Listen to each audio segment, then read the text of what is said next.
sebelum kita memasuki pembelajaran berikutnya, kita memahami bacaan cerita rakyat. Nah, sebelum memasukinya, di sini siapa sih yang suka baca cerita? Tangan yang setiap malam sebelum tidur dibacain dongeng, guys. Siapa? Ayo. Ayo, Febi. Cerita apa? Sukanya cerita apa kalian? Gak apa-apa, nggak usah malu. Paling undang Bu. Paling undang. Sama Timun Mas. Timun Suri. Kalau kalian baca cerita Timun Mas itu kalian paham gak sih isi bacaannya? Enggak. Kan nggak baca dibaca itu.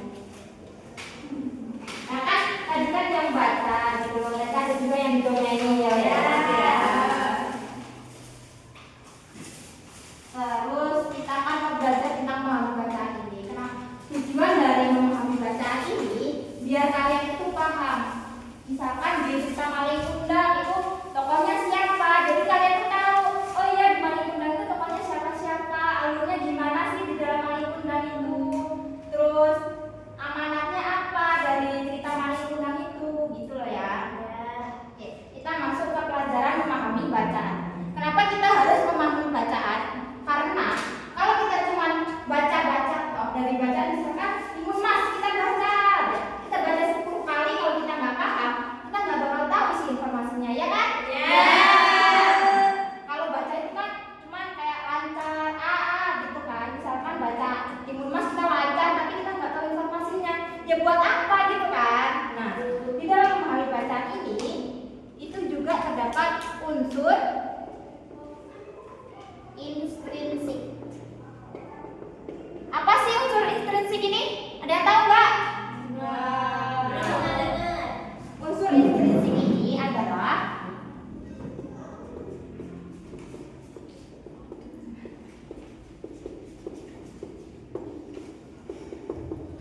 unsur intrinsik ini adalah sebuah bagian-bagian penting dalam sebuah cerita. Jadi kalau nggak ada unsur intrinsik ini, cerita itu nggak bakal jadi menarik. Kalau nggak ada unsur ini tuh ceritanya kurang menarik gitu loh. Nah, dalam unsur intrinsik itu ada beberapa ya. Ada satu tema. Yang kedua ada tokoh. Terus sifat, alur cerita, latar, amanat. Nah, tema ini apa sih? Tema ini ya, sebuah ide ya. Ide dari cerita tersebut. Misalkan Timun Mas sebelumnya apa gitu kan. Kalau tokoh ada yang tahu nggak? Ya, misalkan kayak Timun Mas tadi ada simbolnya, ada Timun Masnya, ada foto idenya. Terus sifat itu menunjukkan baiknya. Ya benar, misalkan simbolnya baik nih, mau ngurus Timun Mas itu kan ya, misalkan baik jahatnya, baik atau jahat. Terus alur cerita itu misalkan dari awal sampai akhir kejadian itu tuh turun terus, jadi kayak awalnya gini nanti tengahnya beda gitu kan, nggak gitu. Jadi dari awal sampai akhir itu turun terus, ceritanya itu berturut gitu loh. Terus latar itu misalkan kejadiannya gimana, apakah di desa atau misalkan di laut atau di mana gitu ya. Kalau amanat itu misalkan dari sebuah cerita itu kita bisa dapat hal positif apa sih dari cerita tersebut. Misalkan dari Timun Mas tadi, hal positifnya apa sih, hal yang nggak harus kita lakukan itu apa gitu kan ya Bu.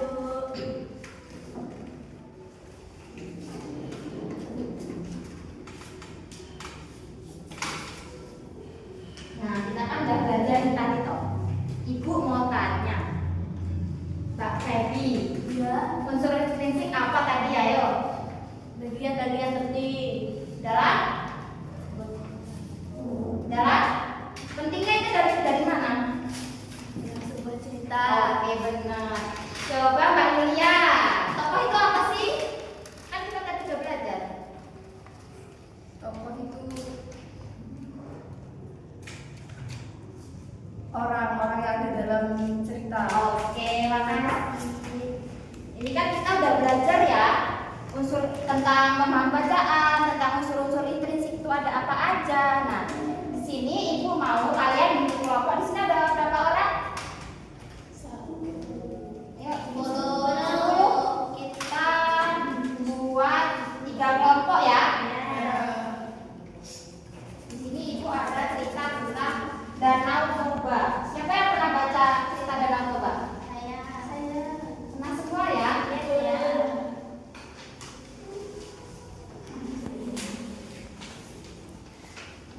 Itu kalian cari temanya apa, tokohnya siapa.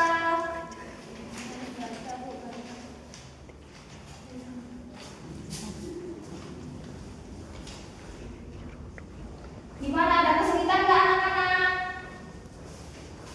Ada kesulitan nggak? Oh, ini masa tanya Edin mencuri Allah. Ini kan ini petani, ini tuh ayahnya Toba.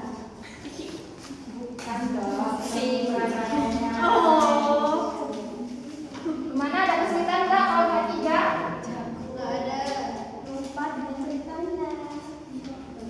Dibaca benar-benar ya.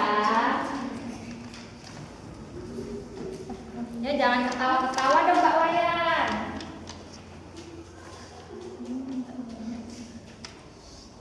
Gimana, ada kesulitan nggak?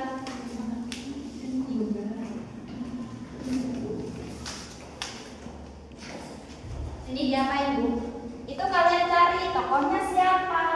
Dalam cerita itu tokohnya ada siapa aja sih? Toba. Dibaca. Kan ibu udah bilang dibaca. Masa dibaca aja tak tahu membaca? Kan kalian udah kelas 4. Ya bisa. Cari Ini suruh nyari apa Cari ya? apa ceritanya? Amanatnya apa? Dari apa amanat atau pesan moral dari cerita ini apa? Baca sekali itu ceritanya, Bu.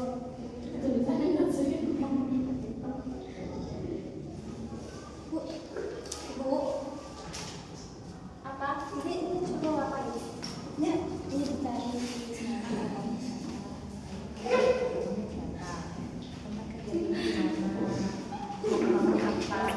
kalian cari juga kesimpulan dari cerita itu ya. Ya. Gimana, ada kesulitan enggak?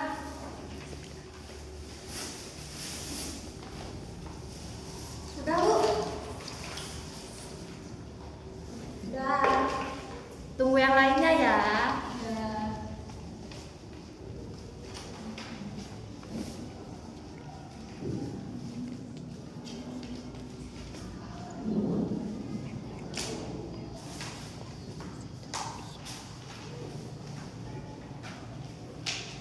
Udah belum? Sudah. Oke. Ini ibu mau tanya kelompok. Itu kan udah jawab semua kan? Udah. Coba Mbak Erin. Tokoh dari cerita itu siapa aja? Tokohnya itu ada bapak petani, terus ada istrinya petani yang menjadi ikan, terus ada anaknya, Bu. Oke. Siapa lagi ya? Mbak Ayu. Amanat dari cerita itu apa sih?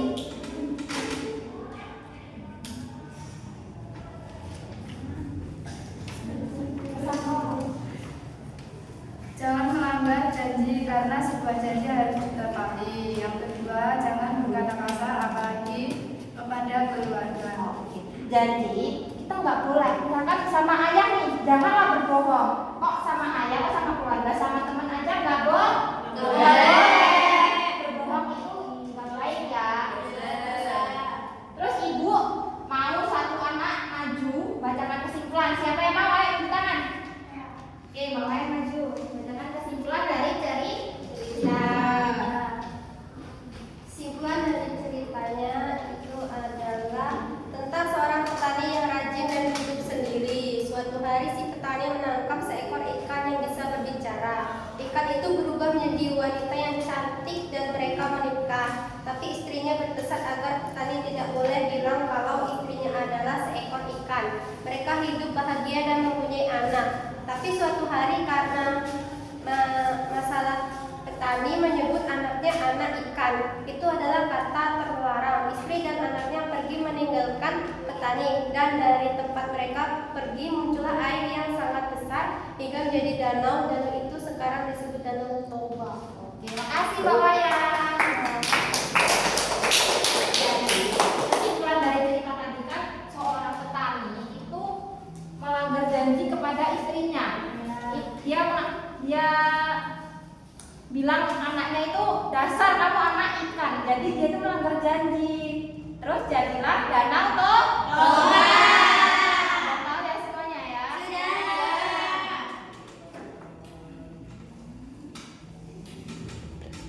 Terus kita kan ini satu ya. Kita refleksi dulu ya. Ya. Kita SDking ya. Kita SDking.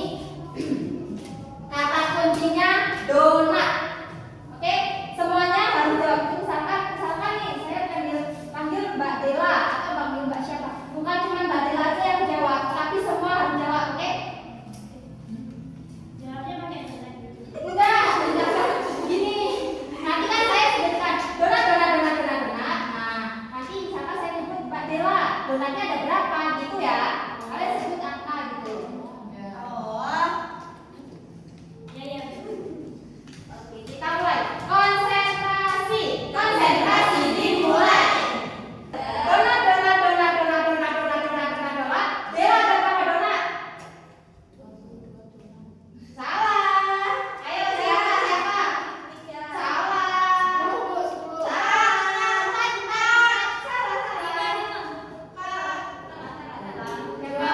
Jawabannya 2. Kok 2 sih, Bu? Kok bisa 2? Sekali lagi ya. Mau sekali lagi? Mau. Ya, Bu.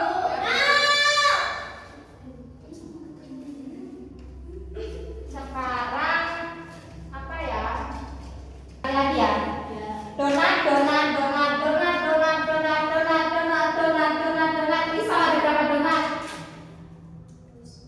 Risol ada berapa donat? Risol ada berapa donat? Salah. Ayo Dela. Salah. 1. Nyerah. Oke, benar 1. Oke. Nggak capek ya, kita kan juga udah capek juga. Nah, dari kesimpulan belajar hari ini, memahami bacaan itu, kenapa sih kita harus memahami bacaan dari kesimpulan pembelajaran hari ini? Karena dari kita memahami bacaan, kita bisa tahu informasi apa sih yang ada di dalam bacaan tersebut. Kita bisa memahami keterangan dari bacaan tersebut, gitu kan. Dan paling terpenting itu ya, kita bisa mengambil sebuah informasi. Nah, informasinya ini terdiri dari tema,